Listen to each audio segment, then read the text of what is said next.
सिद्धार्थ बचपन से ही बहुत प्रश्न पूछते थे, जिसके कारण वे बहुत दुखी भी रहते थे, क्योंकि बहुत कम लोग ही उनके प्रश्नों के उत्तर दे पाते थे। सिद्धार्थ के पिता बहुत चिंतित थे कि कहीं सिद्धार्थ को कोई दुख ना दिख जाए या सिद्धार्थ को किसी दुख का सामना ना करना पड़े। इस कारण सिद्धार्थ के पिता ने गुरुकुल को अपने महल के पास ही बुला लिया, जिससे महल के सभी बच्चे उस गुरु सिद्धार्थ को शिक्षकों और गुरुओं से परिचित करवाया गया।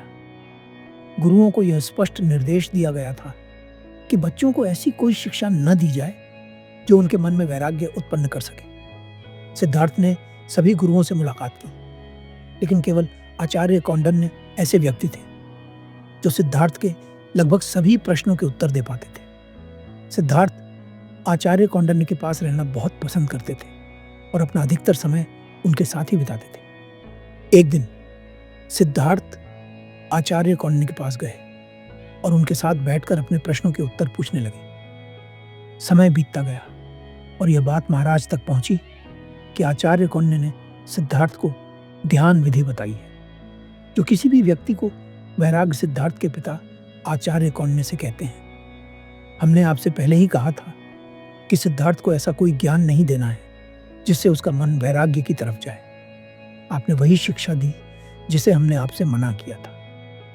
इस कारण हम आपको आपके का आचार्य कौंडिन्य ने उत्तर दिया, मैंने ऐसा कुछ किया ही नहीं है, उसकी दक्षिणा मैं नहीं ले सकता।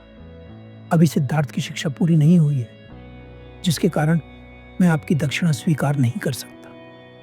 परंतु मैं अपने कार्यभार को छोड़कर आचार्य कौंडिन्य दक्षिणा को स्वीकार कर कुलगुरु के साथ महल से बाहर आते हैं।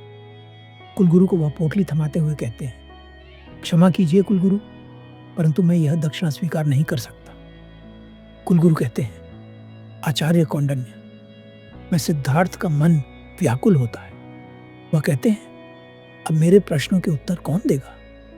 मैं अपनी पीड़ा किससे बांटूंगा? मैं अपने प्रश्नों के उत्तर किससे पूछूंगा? मेरी समस्याओं को कौन दूर करेगा यदि आप मुझे छोड़कर चले जाएंगे तो?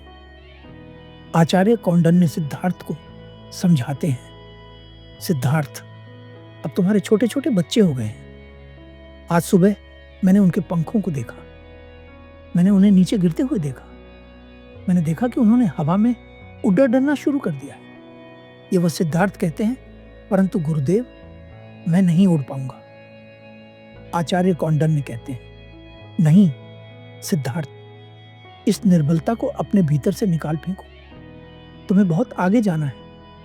यदि मेरे भाग्य में होगा तो एक दिन हम अवश्य, सिद्धार्थ अपनी आंखें बंद करते हैं और वेद की अर्चाएं बोलना शुरू कर देते हैं। कुछ देर बाद वे अपनी आंखें खोलते हैं, वे उठकर खड़े होते हैं और आगे बढ़ते हैं। अंततः सत्य को प्राप्त करते हैं, वही गुरुदेव जो उन्हें छोड़कर गए थे।